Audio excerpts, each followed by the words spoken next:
Thank you very much, Doug, and thanks to Scott and EPI for inviting me to be here this afternoon. I'm really delighted to be here, especially with such an esteemed group of panelists and also an esteemed audience. And when I found out that I was going to be speaking to a high-powered group like yourselves, I thought I had better do some pretty serious research. So I turned, I turned to that reliable repository of wisdom, The Simpsons.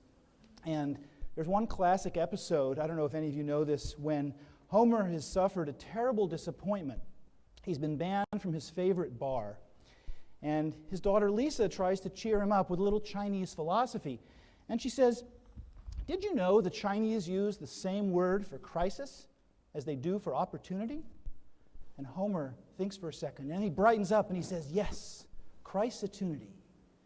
And it turns out that Lisa didn't have the Chinese exactly right, but I think the lesson is a good one. Big problems can lead to big solutions. Opportunities can come out of crisis. Let me show you what I mean. You all know that everyone is worried about the problem of rising tuition and about bringing more students into college. Lots of students don't have access to good professors, let alone great professors. So, as we've all been hearing for the last year and a half, two rock star instructors at Stanford, Sebastian Thrun and Peter Norvig, decided to turn this problem into an opportunity by creating one of the first MOOCs. These are the massive open online courses that every day it's just hard to keep up with. And as many times as I hear the figures about the number of students who signed up for this one course, an Intro to Artificial Intelligence course that was offered as a free online class to students around the world, I can't get over it. There were 160,000 students signed up for this course. There were more students from Lithuania taking this one class than there are students enrolled at Stanford University. Now, of course, the students didn't get any Stanford credit, but they did get a certificate of accomplishment. Here's one of them, which basically says you took the course and you passed it, and it's signed by these really famous instructors.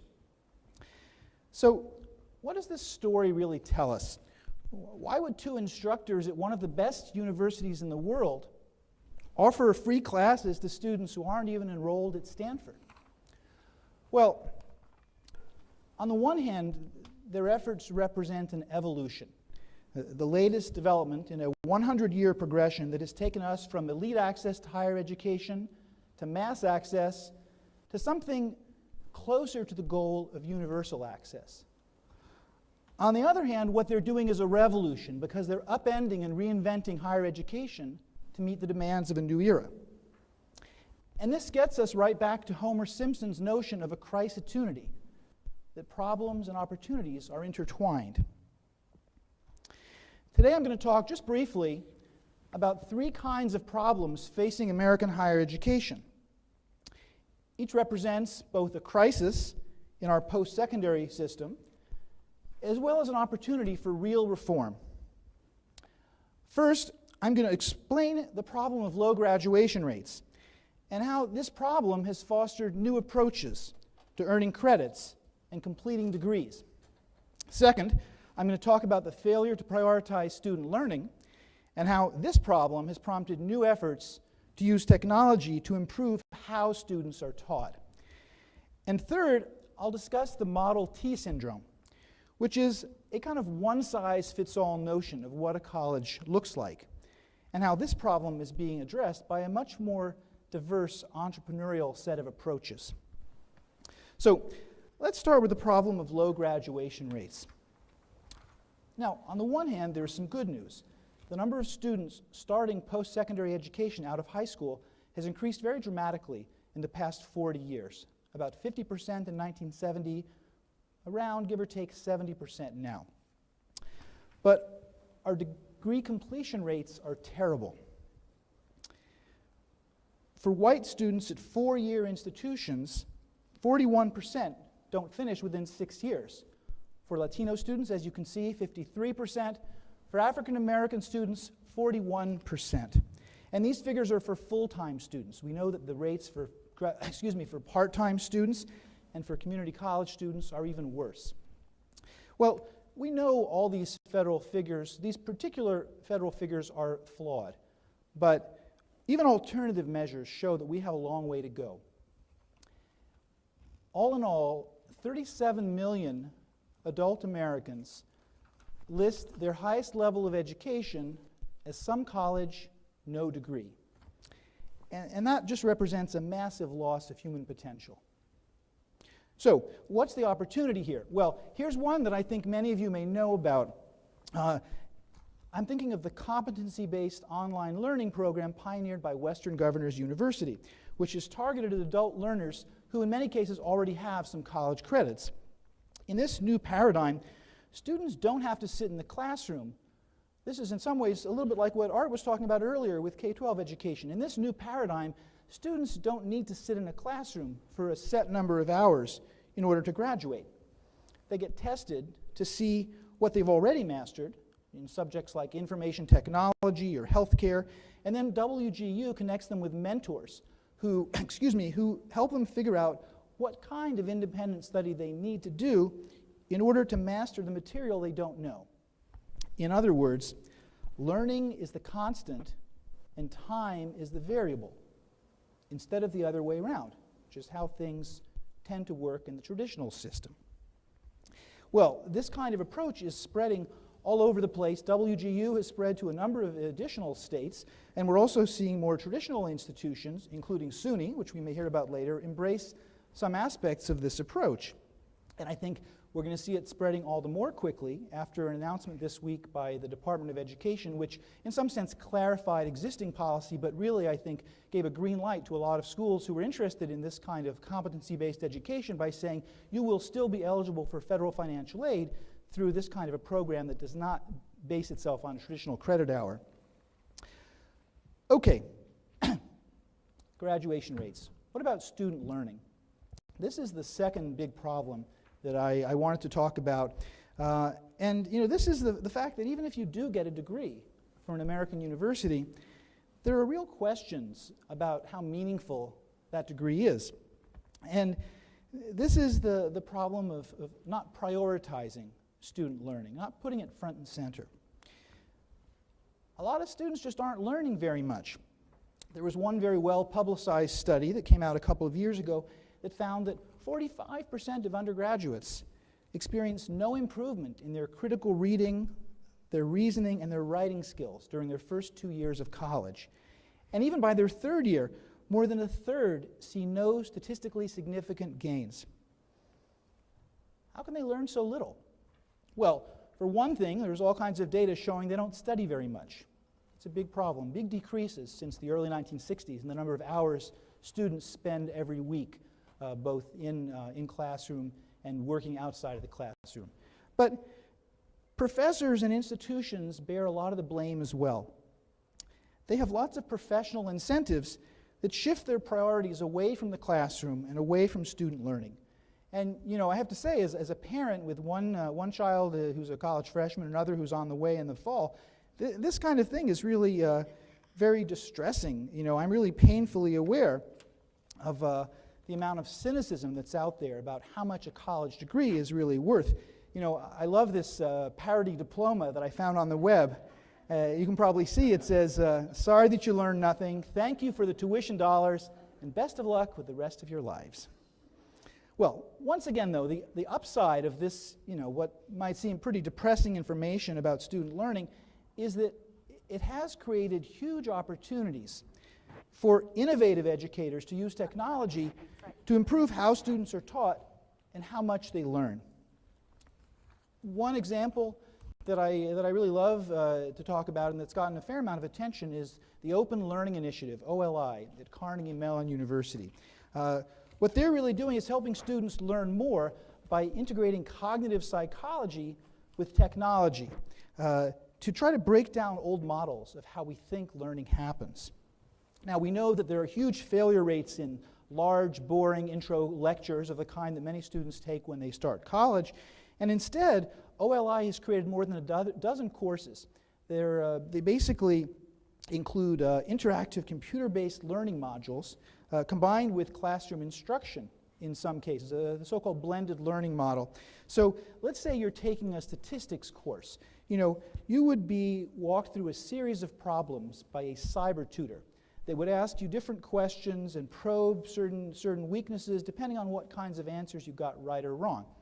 And when you finish doing that, and all of your counterparts had finished doing that, all the data is fed to the instructor for the brick and mortar classroom part of this. And the instructor might say, okay, I can see that you're all understanding the idea of a standard deviation, but you're having some trouble with how we construct random samples. And so that's how we're going to spend our classroom time today. The results of this kind of approach have been really impressive.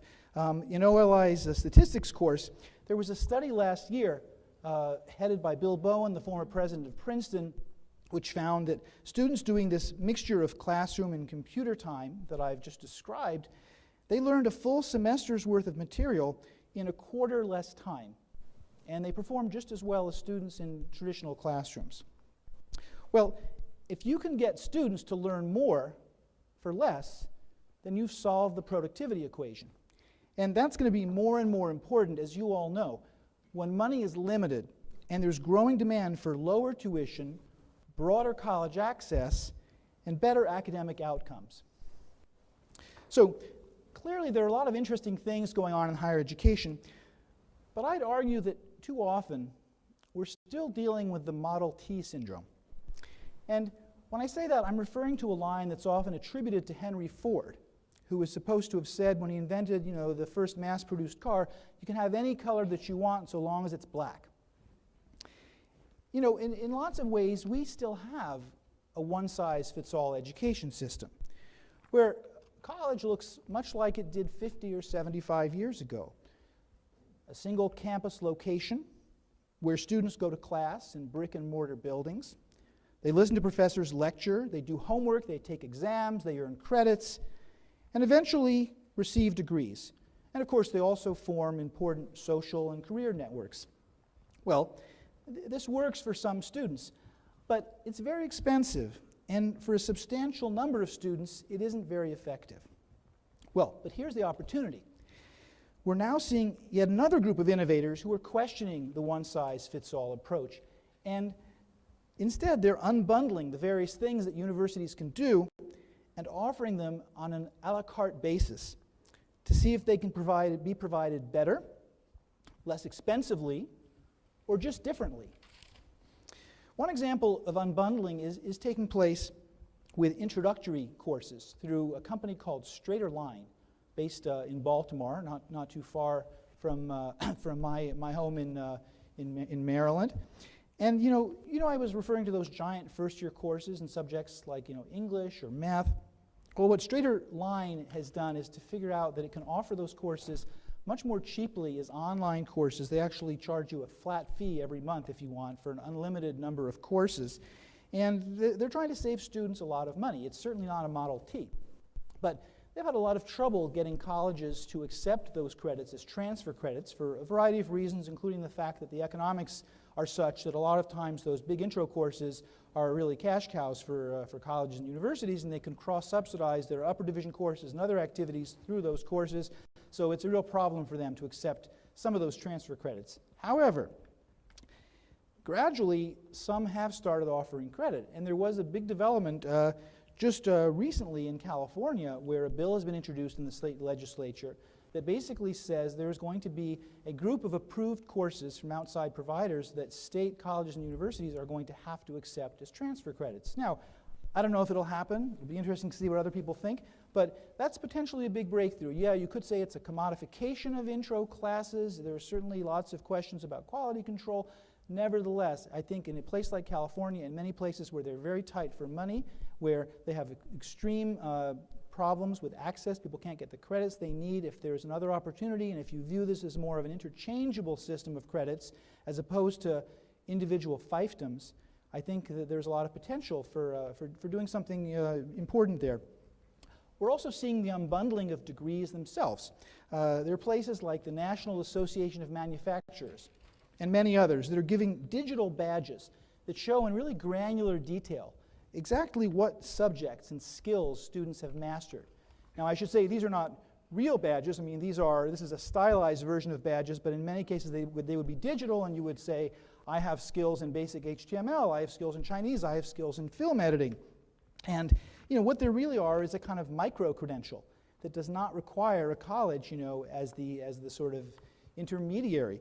There was one professor who told the Chronicle of Higher Education, I like this line, he said, we have to question the tyranny of the degree. So this is just a different way of organizing what you know and showing what you know. One last idea for unbundling involves something quite different, which is using technology to really revolutionize student services. There's a company called Persistence Plus, which actually worked with my foundation, the Kauffman Foundation, during its incubator stage. They're based up in Boston, and what they're really doing is trying to keep students on track to graduate using a lot of mobile devices. They have software which sends targeted messages to students, with using texts or using iPhones. They have an iPhone app, and what they're really doing is giving students messages about things like time management, about course deadlines, and they will ask questions like not only when do you plan to study for your math test that's coming up in 1 week, but where do you plan to study? And then you have to punch a little answer into your iPhone, because there's research showing if you have to give a specific answer like that, like where are you going to do it, that increases the likelihood that you really follow through. And what these students really do, what this does for them is it gives the students the message, both literally and figuratively, that somebody cares about them, which is interesting, particularly given that people have a lot of concern about the depersonalization that may come with technology. This is arguably an example of greater personalization with technology. And the company likes to call themselves the Weight Watchers of student success. Okay, so now let's recap. I've talked about just a few of the dozens of new practices and ventures that have emerged to tackle some of the problems facing American higher education. Low graduation rates, failure to prioritize student learning, the Model T syndrome. And there's a lot more information in this book that I co-edited with a couple of colleagues, as well as this report, which the Kauffman Foundation released last year, College 2.0.